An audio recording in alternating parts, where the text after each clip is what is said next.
we pray thee, live as those who believe and trust in the communion of saints, the forgiveness of sins, and the resurrection to life everlasting. And strengthen this faith and hope in us all the days of our life. Through the love of thy Son, Jesus Christ, our Savior. Amen. The grace of our Lord Jesus Christ, and the love of God, and the fellowship of the Holy Ghost be with us all. You king. Forevermore. Yeah? Amen. This way.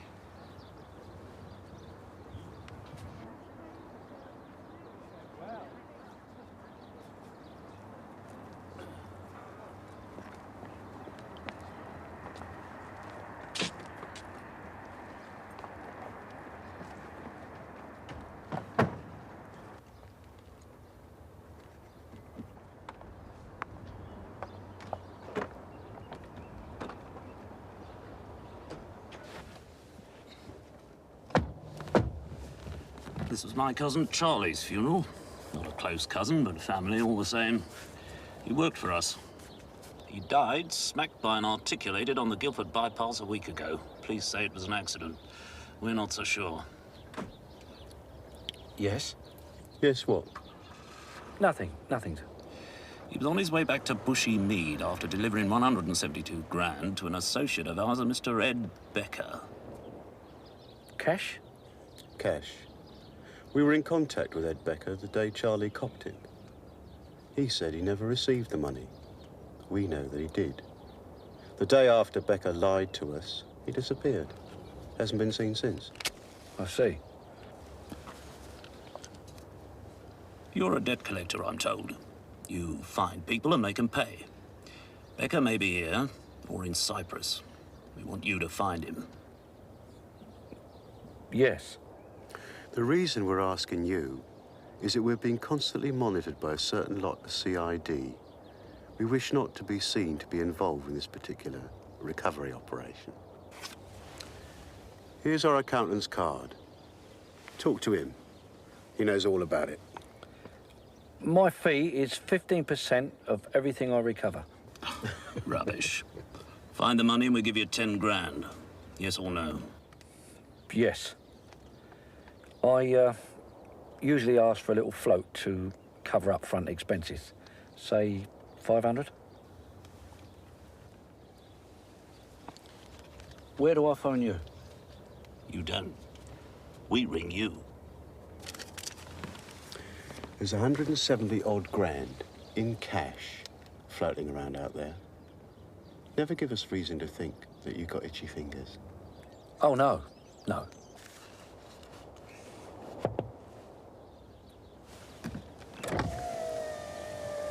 Is this your Mercedes? No. What are you doing sat in it then?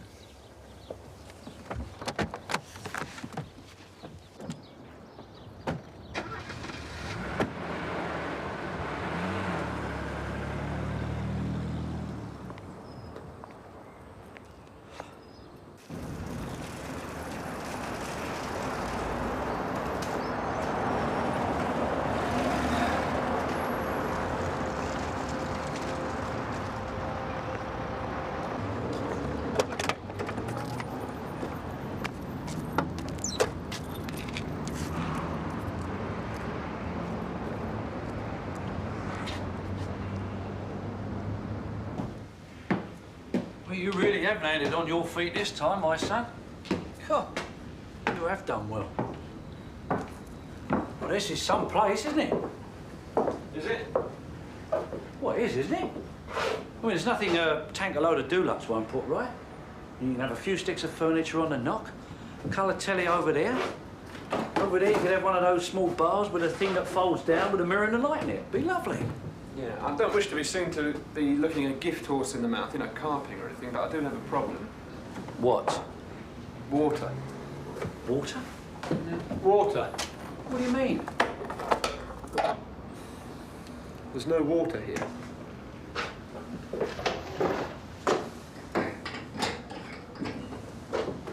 So, OK, the water's been cut off. Call the water board. I did, and they came. There's the two sinks, the bath, the boiler, hot and cold tank in the roof, but none of it's connected by pipes of any description. That's not possible. What are you talking about? Well, the water board says it is. You've got the name of the landlord, huh? Yeah, I phoned him. And? Well, he doesn't speak English, and the woman who translates from him into Urdu is in Tirupattur, which is North Bombay. She's waiting for her daughter to have a ninth baby. Right. Get an estimate from a plumber, have the work done, then we deduct it from the rent to the landlord. Simple. I've had an estimate. It's £570, which I haven't got.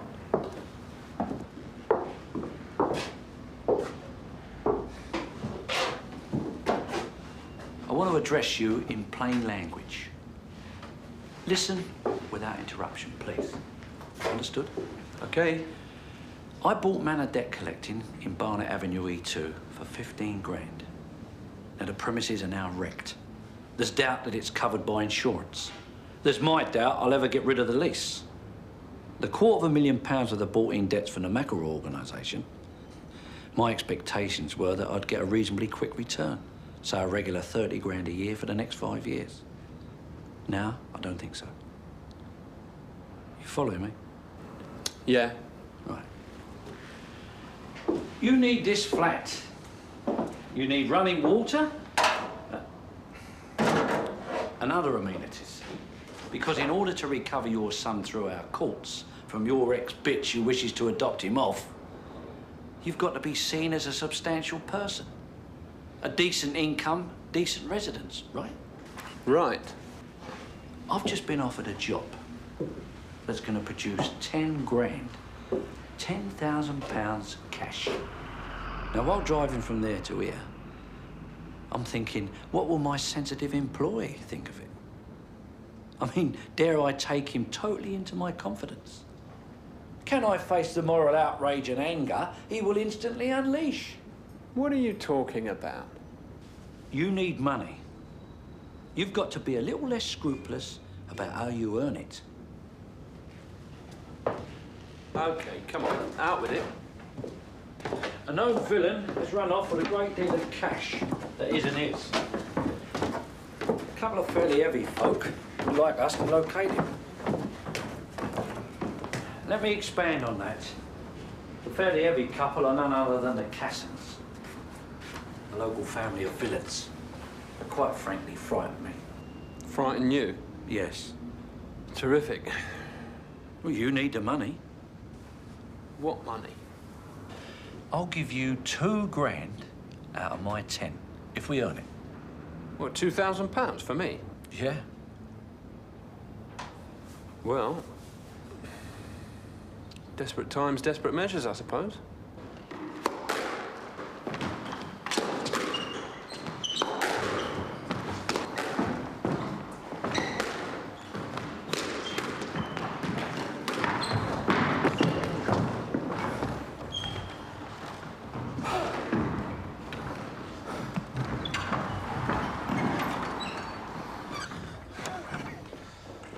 Horace? Ah, Mr. King. Yeah. Are my friends looking after you? Yeah, sure. This is my associate, Mr. Castle. Hello. You don't look like you need any lunch, but this one looks like he does. I will now feed him. First, I get changed.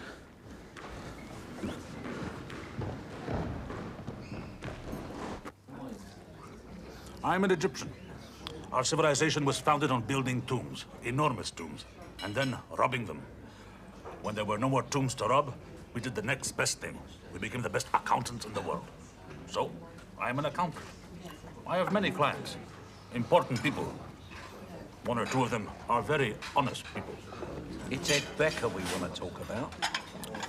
I'm an Egyptian born in Cyprus, because my father was in the merchant marine.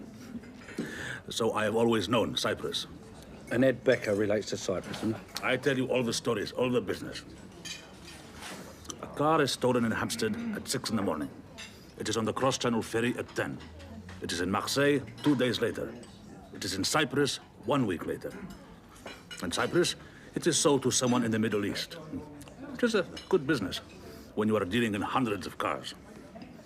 I'm being honest with you. The Cassons are in this business. But if you or I were to tell this to the police, they would cut our tongues out. Oh. Ed Becker organizes it all for them. They give him money at the London end to pay for the thieves to steal the cars and drive them to the cross-channel ferry. Where do you think Becker is? Disappeared. He knows Cyprus well, Middle East well, England well. He is anywhere. He was unmarried? Yes. Girlfriend? I don't know. Oh, how can you say that? You work closely with him. Now, don't hold back on things we're going to find out. Either he had a lot of women or a few women. There was one girl I certainly know of.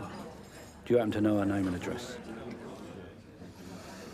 This Becker's girlfriend is a lady who was also seeing Charlie Casson.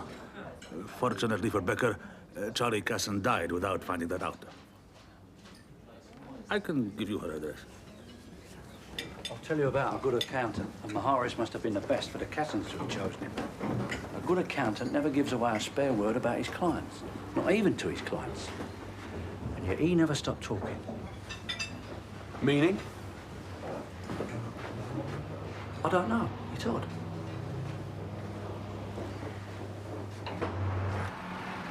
Okay, we'll take it in stages. 1, 2, 3, 4, 5, like that. Like what?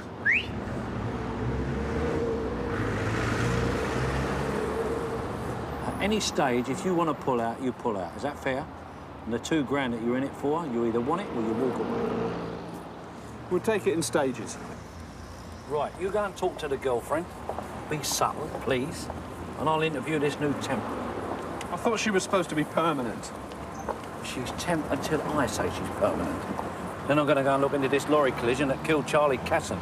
Still got one friend left in the force.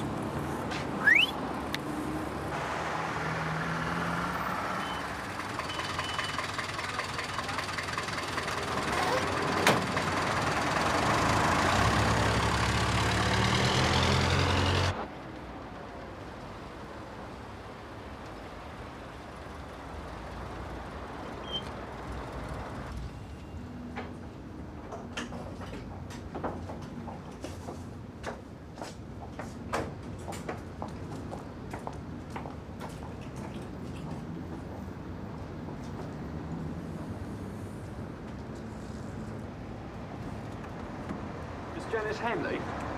Yeah? My name's David Castle. I'm from the Manor Debt Collecting Agency. What does that mean? I'm making some inquiries. Not about me. I don't have any debts. No, it's about someone you might know, though. I wonder if you could spare me a minute of your time. Why would I spare you a minute of my time? I don't know, really. Take these.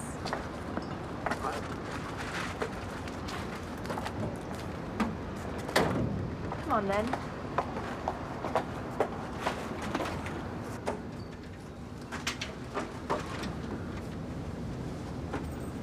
Who's the someone you're making inquiries about?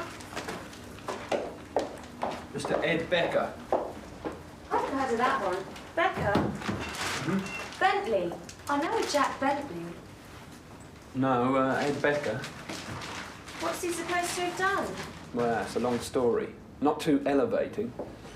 We believe he owes money to our clients, the Cassons. Do you know what I've been doing all morning? No. I've been making an erotic video for Arabs. Well, Arab money, Irish director. And what they've done to me is to give me some underwear to wear, which is several sizes too small. So I sort of stick out more. If you'll excuse me, I'd just like to slip it all off, okay? Sure. Then we'll have a nice cup of tea.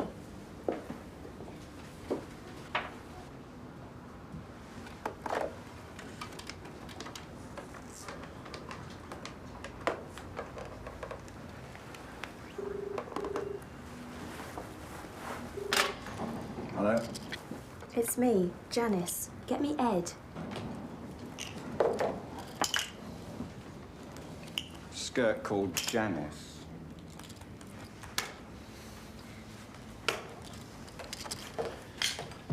I told you never to phone here. What bloody madness possessed you? There's a bloke here. Says he's from Manor Debt Collecting.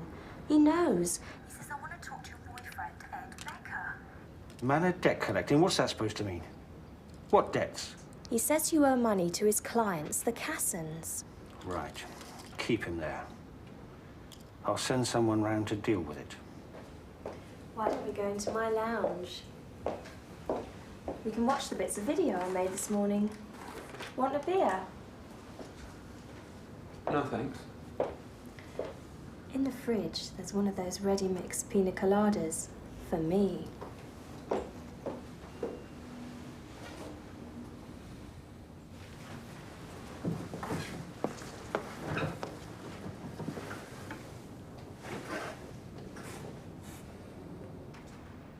You'll like this.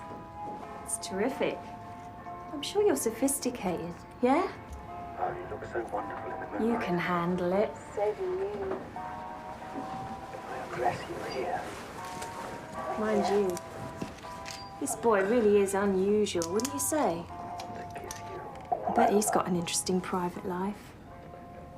Look, I'm really here to see if I can find anything out about Ed Becker. I told you a little white lie. Of course I know Ed, but you have to be enormously discreet about people like him. You know what I mean. What else can you tell me, then? We'll play tit for tat. I'll give you a fact. I know him. While I was upstairs, I phoned his mate about you. His mate says Ed will be back in half an hour. He'll phone here. You busy for the next half hour? Can we hold hands and watch the movie? I'm not too busy. Do I know why I should want to cooperate with you in any way, Ronald? Well, we've got to talk about some sort of arrangement, don't we? Financial, you mean? Of course. We've got to chat about the fact that I've got my manor debt collecting agency 5 miles from this front door. And that I'm actively seeking a partnership with someone who can give me a little bit of access from time to time. Yes, Ronald. I'd like to hear you put a price on that. Pro rata, I think, is the phrase. My business Latin is a little rusty. Well, it means payment according to the result. Oh, yeah? Let me be honest with you. Excellent. I may make 5 grand on this current job. Now, if I do, there's got to be something reasonable in it for you, which we'll sort out when we see what you can offer. Now, there was a lorry-car confrontation on the A3 just outside Guildford. Apparently, it was an accident. Now, I'm going to give you a few names that are involved in my inquiries. Now, I'm not asking for anything spectacular. Just a little light rooting around. Doesn't look like your friend's going to phone, does it? What's your rush? Bet you've never seen anything like that. You ain't bad looking, you know. 30 quid starters on a decent haircut. Your hair feels like used Brillo pads. Great. I'm going now. But I'd like to phone you later. May I phone you later? They all do. But not Mr. Becker. He does. He will.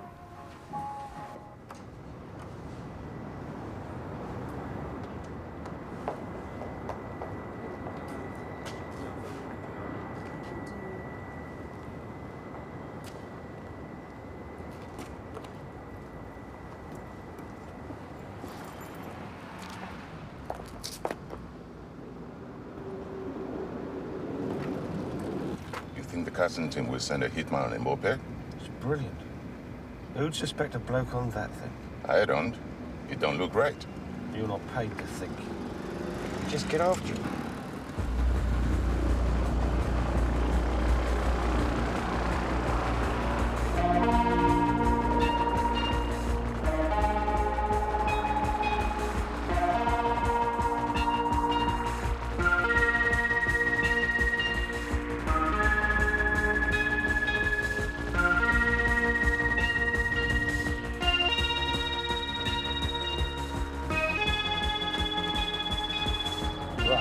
Get him.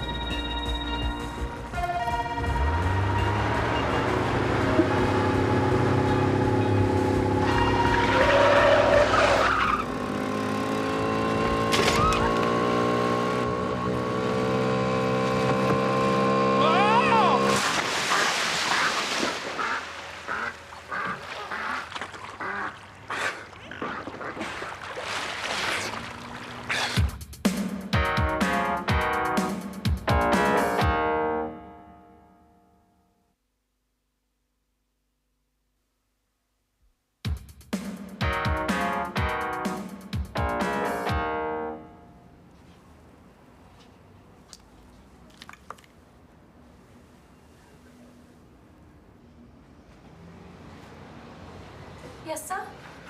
Mr. King about? Do you have an appointment, sir? I don't need one, darling.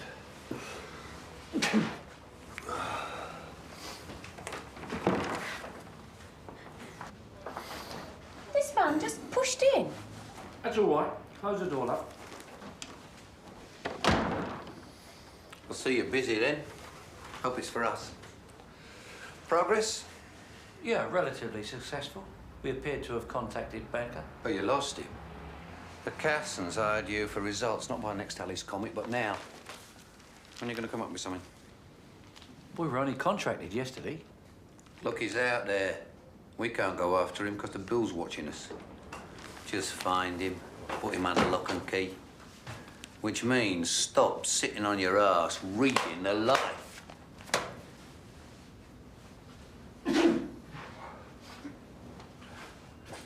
Remember, it's the Cassons you're working for. Get Becker. Fast. What's all that about? Oh, the Casson's getting heavy. What's the position on your moped? Well, it'll require careful calculation whether the cost of the repairs exceeds the value. Well, I can tell you that. Anything exceeds the value of that mechanised abortion. I thought you and the young gentleman might like a nice cup of tea. He's neither a gentleman nor that young. Miss Wilmot, our new temp, David Castle. How'd you do? I hope you stay longer than a temp. That's up to Mr. King, I'm sure. I like a job I can settle into. Oh, by the way, a shout appreciated whenever you want a refill. I've always got the kettle hot. Do you think you could drive my car on occasions without wrecking it? Oh, yeah. I've had my Rover a couple of years. It's an ex-Met car. I got it at a very reasonable price. I love my car. So don't you drive it if you've got any doubts about your abilities. No, I'm a terrific driver. Yeah. Spare set of keys. Oh, ta. I've been summoned by my mate of the Nick. Now, you go back to the girlfriend. She's obviously set you up. So you sit on her until I tell you otherwise. Yeah, I have to see my lawyer. Yes, always and endlessly. I have to see Hodder too. Why? Well, I'm trying to get him to be a character witness when my trial comes up. I've had a little thought about your mate Hodnett. Well, he's doing what we're doing, tracing people. Oh, no, you don't. I might have some use for that old goat.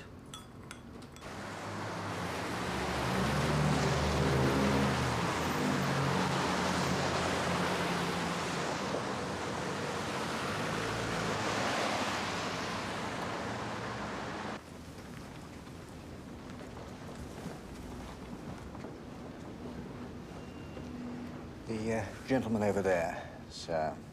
Thank you.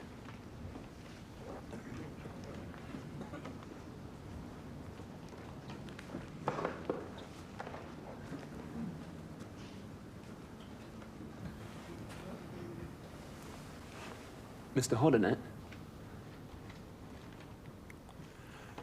Hello, who are you? I'm David Castle. I used to work for you. And you still do, boy. You certainly do. Until you're released from your contract by myself and by my partners. 2 large ports, Benson. Very good, sir. I don't drink port, sir. You don't drink port?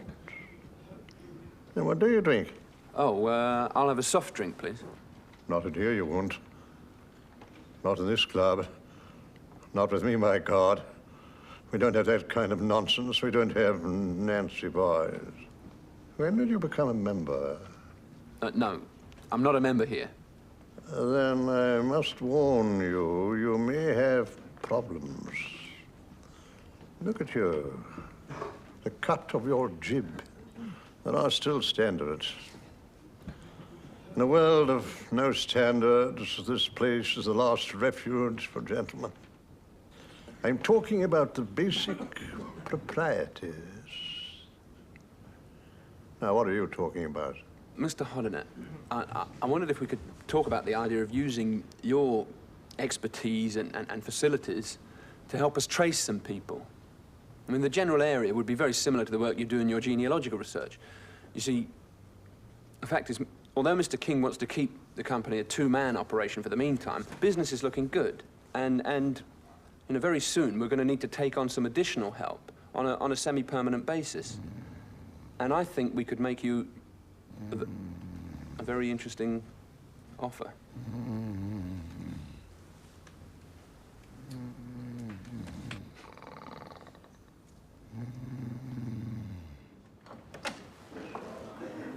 Come in, Mr. King. Detective Inspector Brown, John. Guildford CID. Hello. Sit down, Mr. King. I've told Inspector Brown, John, that yesterday you came in for a general chat. And as part of your duties as recovery operative, you've come across some information that could be of some use to us. Yeah.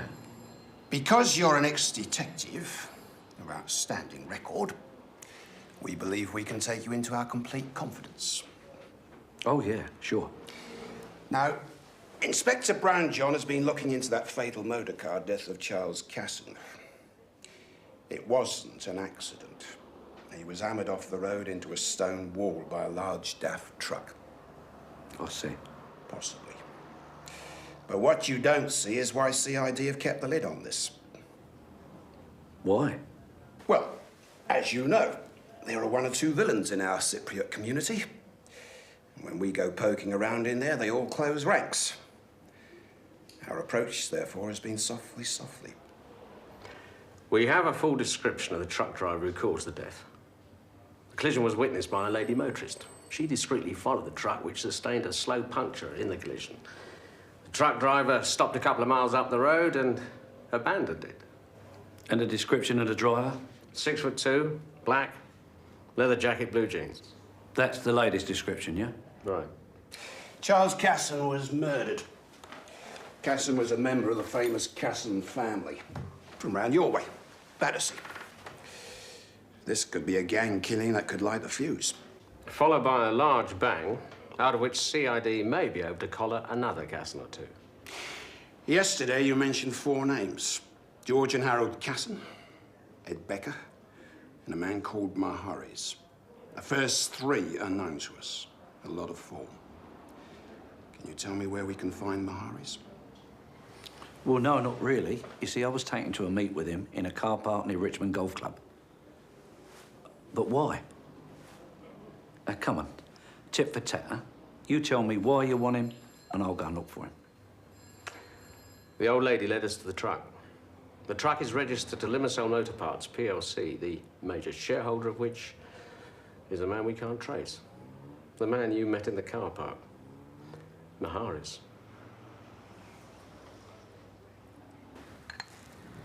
I hate your office.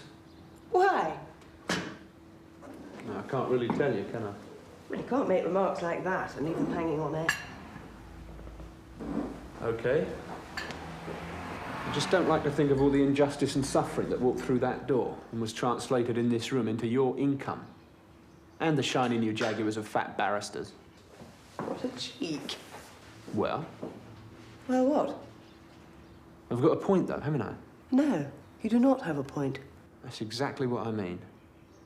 You and the fat barristers can't even see it. You've become a bit more sparky, edgy, reproving since our relationship entered the carnal. Is there a chance you get even nastier? Yeah, I've noticed you got a bit more sharp lately. Wouldn't have thought so. I mean, when you think of all the ammunition I and everybody else could use against you. What ammunition? Ronald Arthur King. I don't have any choice. I need the money so that I can purchase a little justice off your legal profession. There's only one thing wrong with King. He's got no moral scruples. He can't tell the difference between right and wrong. That bit's totally missing. Apart from that, he's all right. Are you being serious? Yeah. Then you're mad. Look, in a few weeks, you and I are going into court to try to get custody of your child. In that court, I have to present you as irreproachably irreproachable. You are the best person available anywhere to look after the interests of your son. What my worry is If you think King is fine, just missing a few scruples, if that's how much you're on your guard against him, there's a good chance he'll be behind bars by the time this reaches court. OK. But I love the mole on your back. Well, I suppose that's something. Well, it's a lot, to me. I like your knobbly knees. My knees aren't knobbly. I got something through the post this morning. I've been sitting here wondering whether I should show it to you or not. What? When did you last see your son? 11 months ago. Well, 11 and a half. I asked their solicitors for full details of the adopter. I've got all the shitty details. For good measure, or just to rub the dirt in your face, they've sent a photograph of your son in the company of the prospective adopters. You've got a pair of scissors?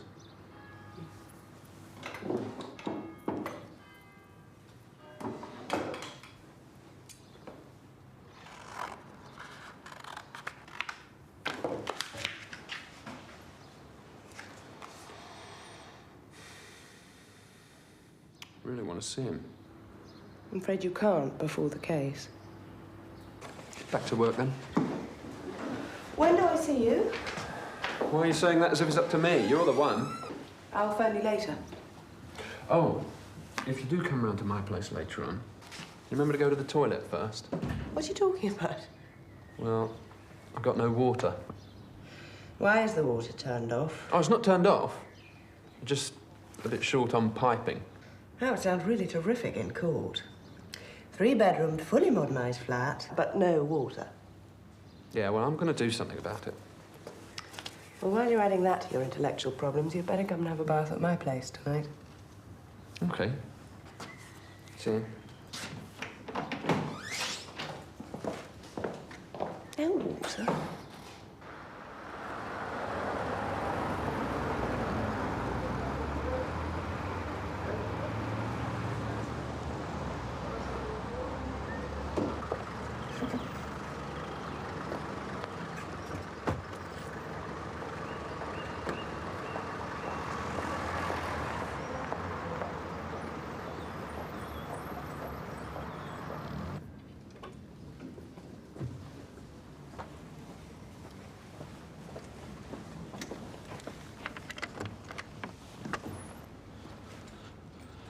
How did you get in? Who told you this address? Cost me a fiver at your squash club. What do you want from me? Get out! Listen, you gave me the name of the girlfriend. She got onto Becca like you can get onto Becca. I don't want to do police work, and I don't want some associate of yours for manslaughter. I just want to give the 172 grand he's got back to the Cassons. Now, your job, your part in this, is to tell me where I can find Ed Becca. That, or I'll deliver you now to the Cassons. No, no. After I've done you over for lying through your stinking teeth, which I may remove. No! Becca's address! He's staying above a pub. The St. George's Tavern, St. George's Road. If you let him know I'm coming, you're going to be fat, flat, and dead. Do you understand me? Yes. Good. Remember it.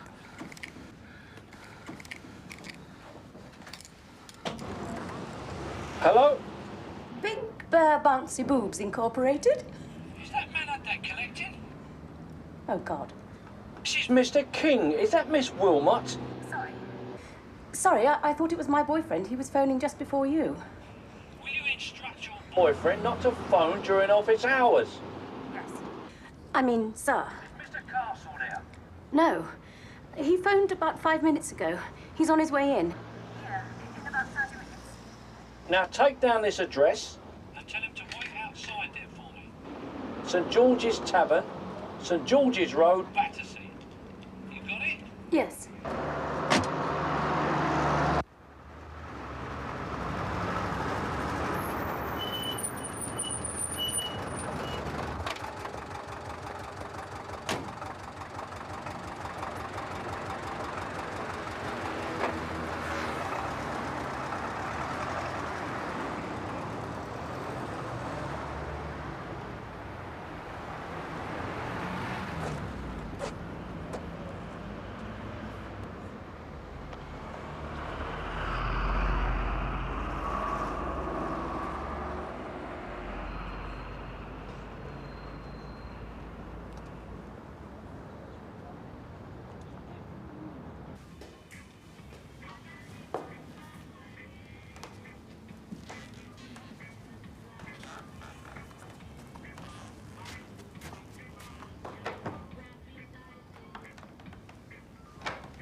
Who are you? I'm Ronald King. I've come about the Cassons.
Miss Wilmot? Yes. You are talking to the very harassed Miss Wilmot and the very shocked and upset Miss Wilmot. The second post's come in, Mr. David, and one of the letters is so obscene and disgusting. But quite apart from all that, I'm going to have to talk to the pair of you about overtime. Either that, or you'll have to talk to Mr. King about how long it takes to type out these reminder letters. Or you should get one of those word processors. I can tell you for a fact, Mr. Castle, these letters are certainly repetitive. Yeah, Miss Wilmot. It's not that I'm trying to earn overtime.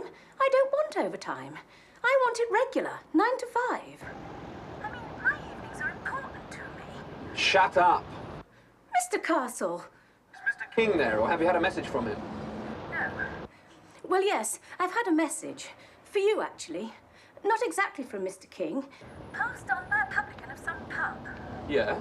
That Mr. King was on the way to some hospital. I wrote it down. Battersea General Hospital. And something about the window.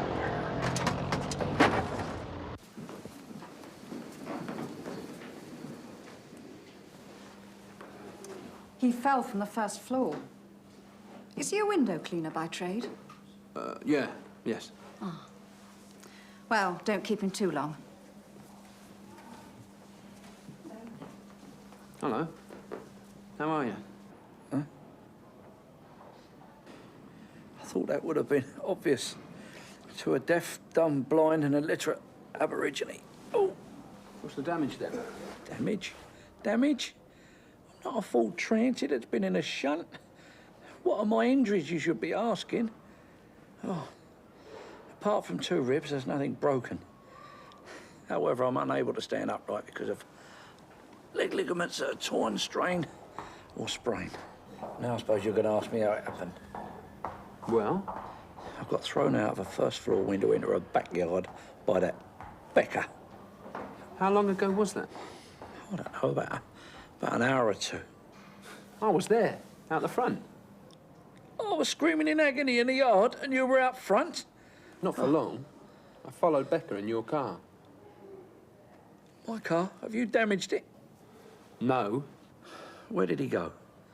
Gainsborough Hotel, Claremont Avenue. That's Maharis's place. Is he still there? I don't know. My message was to come here. Get back there. Stick to him like a leech. And when he leaves Maharis and he gets back to his own base, phone me. I'll get the Cassons out and onto him. And be careful. Don't mix it.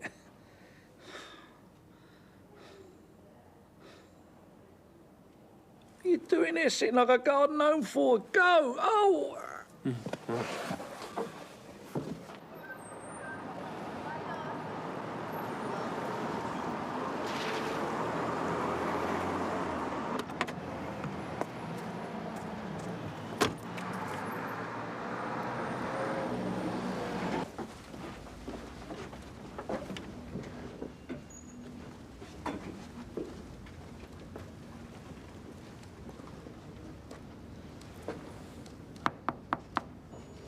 Who is it?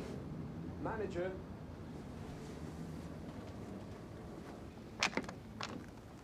I've got a message from Mr. King.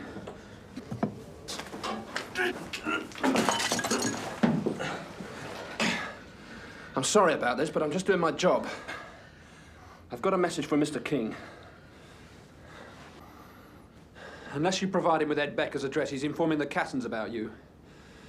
Informing them that the truck that deliberately ran Charlie off the road belongs to you, and that you helped Ed Becker steal that £172,000, okay? What can I do? Well, you can start by telling me where Becker is. There is a boat where he is staying. It is moored at an old boatyard. Wardle's, Embankment Road, Twickenham. Wardle's? Right. I hope you're not lying.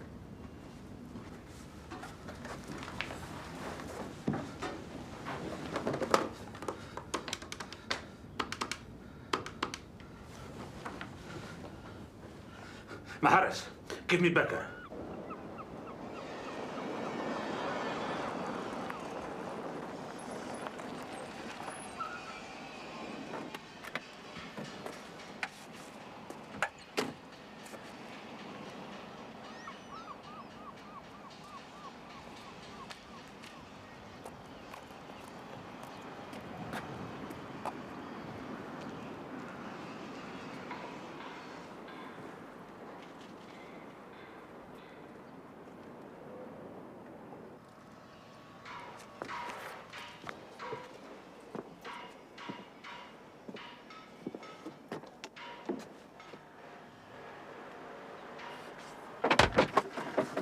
Oh, Mr. Becker?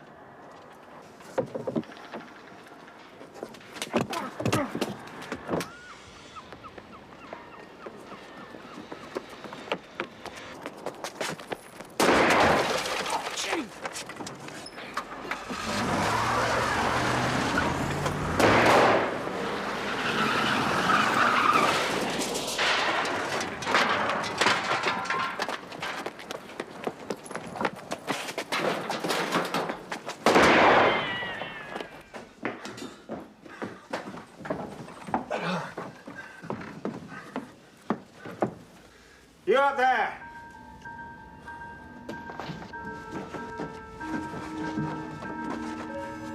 Come down now. We'll do a deal. I don't want any aggravation from the Cassons. But I can survive it.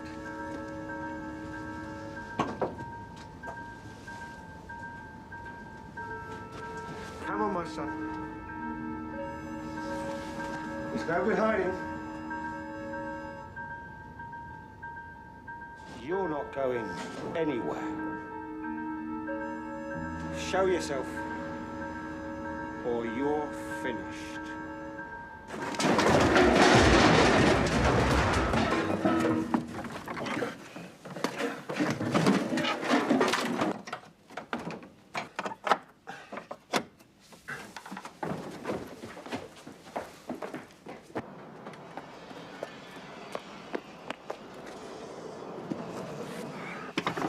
Becker?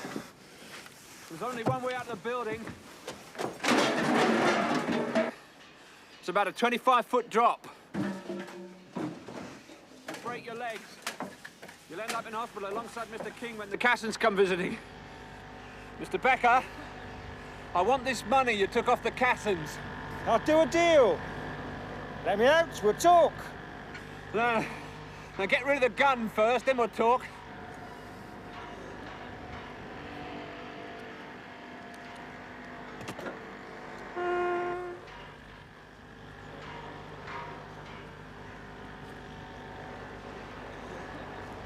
No money, no deal. It's in the boot of a Jag. Parked at the back of the St. George's Tavern. Now let me out! Mr. Becker, you really hurt my colleague by throwing him out the window. He didn't deserve that. He's only a debt collector. I'm going to feel very guilty about this. But considering what you did to the Cassons and to my partner, I think you deserve what's probably coming to you. Come back here! We got a deal! Sorry, Mr. King. Hey, come back here! Thought we had a deal. I'll split the money with you. Can I speak to Mr. Hillman, please? Oh, Mr. Hillman. Ed Becker is locked in a loft at Wardle's Boatyard, Embankment Road, Twickenham. Yeah, he says the money's in the boot of a jag at the back of St. George's Tavern. I don't believe him. I'm sure you don't either. You sure you're all right? You're crazy to check out, you know. Don't you know about hospitals? Legionnaire's disease, food poisoning, cross-infection. And then there's a little matter of my car to be sorted out. Oh, yeah, I apologise about that. Well, there we are. 10,000 quid. That's what I like about dealing with the real vicious element like the Cassons. They're totally straight. We deliver the goods, they send round a cab without cash in it. That's your pile there. Hold up. What do you mean, that's your pile there? £8,000 for services rendered in falling out of a window. I've already deducted my 2,000 commission. Wait a minute, wait a minute. A commission is an ex gratia that I donate to you, not something that you deduct. Well, it comes to the same thing. It doesn't, it certainly doesn't. It's something called business etiquette. If you understand the meaning of the word. I not only understand the meaning of the word, I can do better than you. I can spell it. OK. Let's have the comments. On what? On the Casson business. Let me have all your accusations against me out-aired and dealt with in one session. How we should never have got into it, etc., etc. I want it all out now, and then nothing more. No more of your snide remarks dressed up as superior moral judgments. No, there must be some sort of confusion. I was happy to do it. I need the money. Sorry. Don't. Don't ever say you're sorry. Don't ever be sorry. When you get up in the morning, kneel for a moment in prayer, look up and shout, I need the money. I need the money. And at last, son, you will have found something nearer than brown rice and bullshit to the true meaning of life. And you owe me £117.50 estimated cost of repair to my moped. Great. Wonderful. You've cracked it. You're there. We're a team. That's what it's all about. Money. Just money. Money! Oh!